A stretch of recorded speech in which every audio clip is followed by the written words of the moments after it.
예수님이 한 번은 두로와 시돈 지역을 가시게 되었습니다.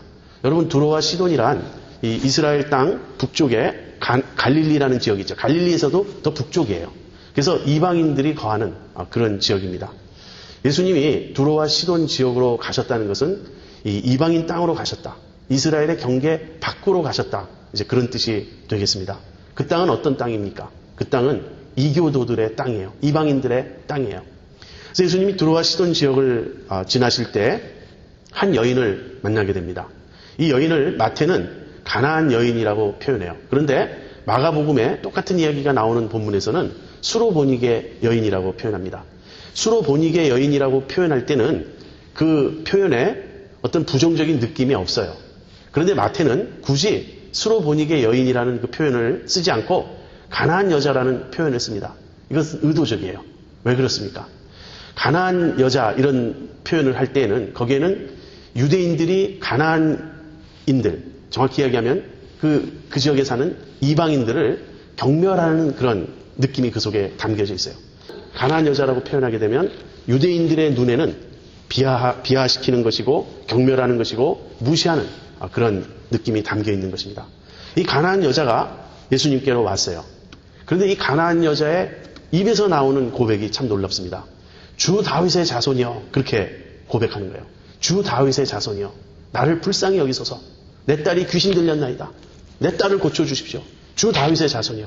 무슨 이야기입니까?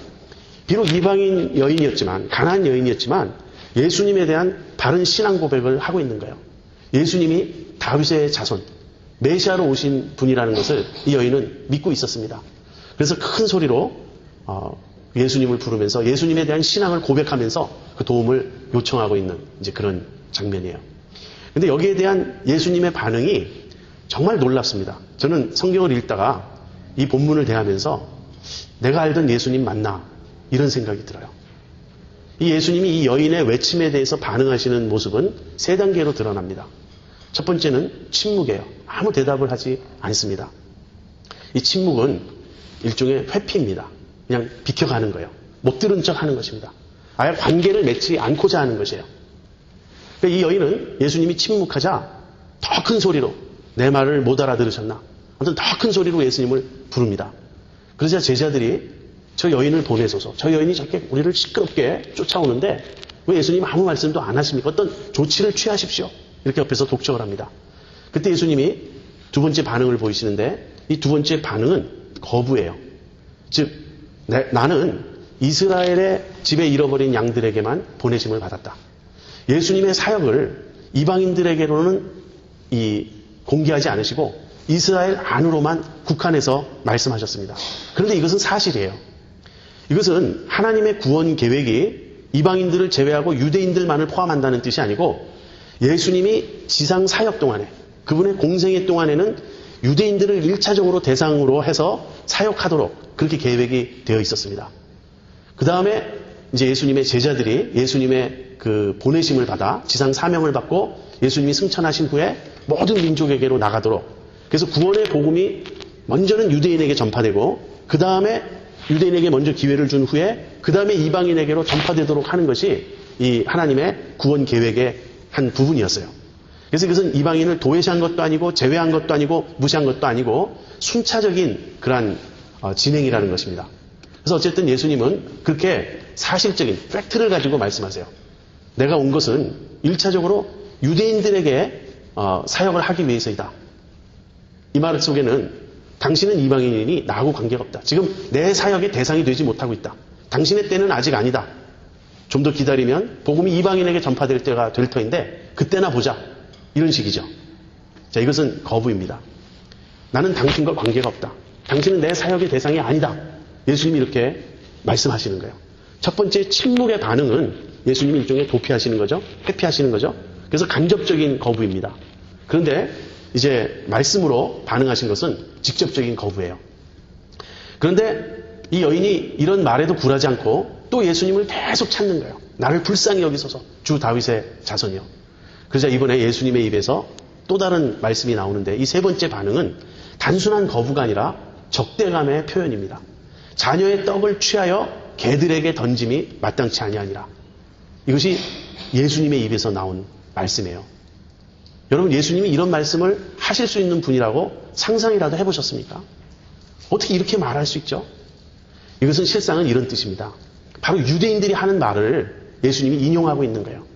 유대인들의 사고방식에는 이런 것이 있습니다. 자신들은 하나님의 택함받은 자녀예요. 유대인들은 하나님의 자녀입니다. 그런데 이방인들은 개라고 생각하는 거예요. 그래서 예수님이 지금 이 여인을 시험하고 있는 거죠. 이방인인 당신이 유대인인 나에게 신앙을 고백하면서 도움을 요청하고 있는데 당신의 그 신앙이, 여인이여 당신의 그 신앙이 정말 바른 신앙인지 진정한 신앙인지 한번 내가 알고 싶다. 이런 의도가 깔려 있는 것입니다. 그래서 유대인들이 사용하는 표현을 그대로 말씀하시면서 이 여인에게 대응하시는 거예요. 유대인들은 우리 자신을 하나님의 자녀라고 우리는 생각하고 당신들은 개라고 우리는 생각한다. 그래서 우리에게 도움을 요청한다는 것은 이 아버지, 하늘 아버지께서 자녀들에게 주시는 떡을 개들인 당신이 좀 얻어먹자고 나서는 격이다. 당신은 그 사실을 아느냐? 이렇게 지금 예수님이 반응하시는 겁니다. 얼마나 삭개오에 대한 예수님의 태도와 이 여인에 대한 예수님의 태도는 너무 다르지 않습니까? 얼마나 다릅니까? 극과 극의 대조 아니에요? 사실 삭개오도 이제 민족적으로 유대인에 속했다는 것 하나뿐이지 그 사람들로부터 경멸의 대상이 되고 거부당하고 이렇게 왕따 당하기는 마찬가지예요. 그런데 삭개오에 대해서는 예수님이 무조건적인 용납을 표현하시죠. 삭개오야, 빨리 내려와라. 오늘 내가 내 집에 유하여야 하겠다. 예수님이 이렇게 먼저 손을 내미셨어요. 삭개오가 요청한 것도 아닙니다. 그런 예수님이 이방인 여인은 그렇게 간절히 외치고 막 애타게 부르짖고 그 소원을 말하는데 이렇게 냉담하게 거부하시고 심지어는 적대감을 드러내시는 거예요. 자, 여러분 같으면 이 상황에서 어떻게 하시겠습니까? 저는 본문을 읽다가 이런 상황이면 저는 물론 포기하죠. 사실은 침묵 때부터 저는 문제가 돼요. 제가 어떤 사람을 찾는데 그 사람이 대답을 하지 않잖아요. 그럼 저는 상처받아요. 내 말을 못 들은 게 아니고 분명히 들었을 텐데, 나를 못 본 게 아니고 분명히 보았을 텐데 나를 피해간다. 그럼 그 사실만으로도 저는 마음에 상처가 됩니다. 그렇잖아요. 우리가 전화를 걸어서 메시지를 남겨놨는데 리턴콜이 오지 않는다. 그러면 우리는 마음에 참 이렇게 언짢아집니다. 그런데 상대방이 리턴콜 하지 못한 적당한 이유를 설명해서 우리 마음이 풀리면 되는데 그냥 무시한 거다 그러면 그 작은 일 하나도 우리는 소홀히 여겨지지가 않아요. 마음에 이렇게 걸린다고요. 그런데 이제 침묵의 단계를 넘어서 사실 나는 당신과 관계없다. 난 당신하고 친하고 싶지 않다. 내 관심 바뀌다. 이런 식으로 표현을 했다면 이 단계에 오면은 마음에 조그만 걸림이나 상처, 섭섭함 정도가 아니라 분노를 자아내죠. 네가 나 싫어? 그럼 나도 관둬. 나도 너 싫어. 이런 게 우리 반응 아닙니까? 그런데 이 단계를 넘어서 아주 적대감을 표현한단 말이에요. 우린 자녀다. 너흰 개다. 개인 너희가 어떻게 우리 자녀에게 도움을 요청하느냐? 만약에 이렇게 말한다면요. 그때는 상처받고 싫고 관도 이런 것이 아니라 정말 이를 악물고 싸워야 되겠죠. 이렇게 무시할 수가 있냐고. 도대체 당신이 메시아면 메시아고 구세주면 구세주고 다윗의 자손이면 다윗의 자손이지 어떻게 이렇게 우리를 무시할 수 있냐고. 저는 본문을 읽으면서 저 같으면 그렇게 반응했을 거라고 생각을 해요. 그런데 이 여인은 이렇게 대답을 합니다. 그 말이 다 맞지만 개들도 주인의 상에서 떨어진 그 부스러기는 먹지 않느냐 하는 것이에요. 예수님, 당신 지금 말씀하신 거 저 반박 안 하겠습니다. 그것이 다 사실이라 할지라도 그 말이 옳다 할지라도 그래도 우리에게 돌아오는 부스러기라는 몫은 있지 않습니까? 하는 거예요. 저는 이 여인의 이런 표현을 들으면 자존심도 없나? 이렇게 비굴해야 되나? 그런 생각이 들어요. 자, 그런데 여기 아주 중요한 그런 우리가 꼭 기억해야 될 일면이 있습니다. 이 여인이 왜 이렇게 반응했느냐 하는 거예요. 이 여인이 왜 이다지도 비굴하게 정말 자존심 상해가면서 정말 그 기분 나쁘고 그런 모든 모욕을 당해가면서도 포기하지 않느냐. 이 여인이 보여준 반응을 보십시오. 첫 번째 제가 느끼는 건요. 집요함이에요. 이렇게 집요하게 포기하지 않고 끝까지 예수님을 붙잡고 물고 늘어질 수 있나. 근데 집요함 다음에 느껴지는 것은 절박함입니다. 여기 외에는 살 길이 없다 그렇게 생각하는 거예요. 제가 여기서 주목하는 것은 이 여인의 믿음의 두 가지 측면입니다. 첫 번째는요. 이 여인에게는 반드시 해결해야 될 문제가 있었어요. 해결해도 좋고 해결 안 해도 뭐 큰 상관이 없는 문제가 아니라 해결하면 좋겠지만 너무 힘들면 포기할 수 있는 그런 정도의 문제가 아니라 반드시 해결해야만 될 문제, 절대로 포기할 수 없는 문제, 그 문제를 이 여인은 갖고 있었어요. 자기 문제를 그렇게 인식했던 거예요. 이 여인이 갖고 있던 문제는 무엇이죠? 그녀의 사랑스러운 딸이 귀신 들렸다는 사실이에요. 여러분, 우리 자녀가 귀신 들렸다면 여러분 어떻게 하시겠어요? 우리 자녀가 육체적으로 아파도 얼마나 우리 마음이 아프겠습니까? 근데 우리 자녀들이 육체적으로 힘든 것보다 더 힘든 건 아마 정신적으로 이상이 오는 걸 거예요. 뭐 깊은 우울증에 빠진다든지 또는 자폐증에 빠진다든지 아니면 정신지체화가 되어서 정박아가 된다든지 그런 것도 얼마나 우리 마음을 아프게 하겠습니까? 그런데 그것보다 한 걸음 더 나아가 귀신 들렸단 말이에요. 우리 아이들이 귀신 들렸다. 우리 아이가 귀신 들렸다. 이것처럼 부모의 마음을 무너지게 하는 일은 없을 것입니다. 이것은 그냥 넘어갈 수 없는 문제예요. 이것은 반드시 해결해야 될 문제입니다. 그래서 이 여인에게는 뒤로 물러설 곳이 없었어요. 죽기 살기로 여기밖에는 길이 없는 거예요. 이 문제는 반드시 해결해야 됩니다. 여러분, 조금 뒤에 가서 적용하려고 생각했던 문제지만 지금 여기서 좀 이야기하죠. 우리 자녀들의 신앙 문제가 바로 이것입니다. 우리가 자녀들의 믿음을 위해서는요, 이 여인 같은 믿음으로 나아가야 돼요. 우리 아이들이 예수님 안 믿고 그냥 불신의 길로 일생 간다고 여러분 생각하시면 이 여인의 이 입장에 우리가 서야 하는 것입니다. 정말 우리 아이들이 어떤 일이 있더라도 예수 믿어야 돼요. 그 일을 위해서라면 내가 무슨 일이든 하겠다라는 그 마음에 우리 자세가 있어야 됩니다. 우리가 기도해야 됩니다. 우리 아이들 위해서 기도해야 되고요. 필요하면 금식도 해야 되고요. 내가 우리 아이들에게 본이 되지 못했다. 이것을 깨달으면 정말 회개하고 우리가 본이 되어야 되겠고 무슨 일이 있더라도 우리 아이들 예수 믿는 아이들 되게 해야 되지 않겠습니까?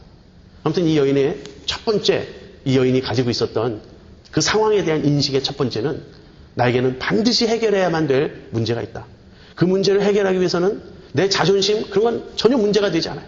자존심이 구겨질 대로 구겨져도 내 이름이 뭐 땅바닥에 짓밟혀도 내가 어떤 모욕을 당해도 그건 아무 문제가 되지 않아요. 이 문제만큼은 반드시 해결해야 된다 하는 그 인식이었습니다. 그 다음에 두 번째, 이것이 더 중요합니다. 예수님은 반드시 자기 딸의 문제를 고쳐주실 수 있는 분이라는 걸 이 여인은 확신하고 있었어요. 왜 예수님께 포기하지 않았습니까? 왜 예수님을 끝까지 붙잡고 물고 늘어졌습니까? 예수님이 어떠한 분이신지 이 여인은 분명히 알았던 거예요. 예수님은 내 딸의 문제를 해결해 주실 수 있는 유일한 분이다. 어디 내가 누구에게 데려가도 귀신 들린 내 딸 고쳐줄 사람 없어요. 그러나 예수님은 고쳐주실 수 있다는 거예요. 그뿐 아닙니다. 예수님이 그 입으로 어떤 말씀을 하셔도 결국은 내 요청을 들어주실 분이라는 걸 이 여인은 알고 있었어요. 즉 예수님의 냉담한 반응 그 뒤에 예수님은 사랑의 분, 내 요청을 거절하지 않으실 분, 그런 것을 이 여인은 확신하고 있었던 거예요. 여러분, 믿음은요 바로 이렇게 보는 것입니다. 실상이 무엇인지를 아는 것이에요. 눈에 보이지 않아요, 하나님이. 그렇지만 우리는 하나님이 계시다는 것을 아는 거예요. 그것을 보는 거예요. 히브리서 11장 3절에 보면 믿음으로 우리는 이 모든 세상이 말씀으로 지어진 줄 안다고, 보이는 것은 보이지 않는 것으로 말미암아 나타난 것을 안다고 그렇게 말하고 있습니다. 우리가 믿을 수 없는 걸 억지로 믿는 것도 아니고요. 믿어지지 않는 것을 자꾸 믿고자 몸부림치는 게 아닙니다. 눈이 열리는 거예요. 그 사실을 보는 거예요. 그 실상을 알게 되는 거예요. 그렇기 때문에 믿음이란 믿지 않을 수 없게 되는 것입니다. 남들은 다 하나님이 어디 있어? 눈에 보이지 않는 하나님이 어디 있어? 부인을 해도 내게는 하나님이 살아계세요. 하나님이 살아계심이 나에게는 너무나 분명해요. 그분이 나와 동행하시고 내 기도에 응답하시고 나와 교제하시고 그분의 살아계심을 나에게 수없이 많은 증거로 보여주시는 거예요. 그래서 우리가 믿을 수 없는 것을 믿는 것이 믿음도 아니고 믿어지지 않는 걸 억지로 믿는 것이 믿는 것이 아니라 믿음의 대상이신 그분을 알게 되기 때문에 그분에 대한 확신을 갖고 있기 때문에 신뢰하는 것입니다. 어떻게 이 여인이 그런 믿음을 갖게 되었죠? 수없이 많은 증거를 듣고 보았어요. 예수님이 얼마나 많은 이적을 갈릴리에서 행하셨습니까? 얘기가 사방에 퍼졌죠. 죽은 자도 살린다더라. 귀신 들린 자도 쫓아내고 고쳐내고 온전케 하신다더라. 눈먼 자를 보게 하시고 저는 자를 걷게 하시고 앉은 병을 일으키시고 심지어는 죽은 자도 살리시고 이분은 능력이 있다더라. 이것은 한두 사람의 입을 통해서 들은 게 아니에요. 수없이 들었어요. 그렇기 때문에 자기 동네로 이분이 지나가신다는 이야기를 들었을 때 만사 제쳐놓고 이분을 만나야 되고 이분을 붙잡아야 되고 이분이라면 내 딸의 문제를 반드시 고쳐주실 것이라고 확신하고 붙잡았던 것입니다. 예수님의 이야기를 다른 사람들도 많이 들었어요. 그러나 그들은 반응하지 않았어요. 그들은 어쩌면 이 여인처럼 절박한 문제를 가지고 있지 않았을 것입니다. 뭐 내 아들이 좀 아프긴 하지만 뭐 고치면 고치고 뭐 말면 말지 그랬을 수도 있어요. 또는 얘기를 다 들었지만 예수님의 지나가시는 모습을 보고 무슨 저렇게 생긴 사람, 아주 초라한 사람, 저 사람이 하나님의 아들이야? 저 사람이 능력이 있어? 이렇게 반신반의했을지도 모릅니다. 이 여인은 그러지 않았어요. 이 여인은 예수님이 누구신지 정말 확신하고 있었습니다.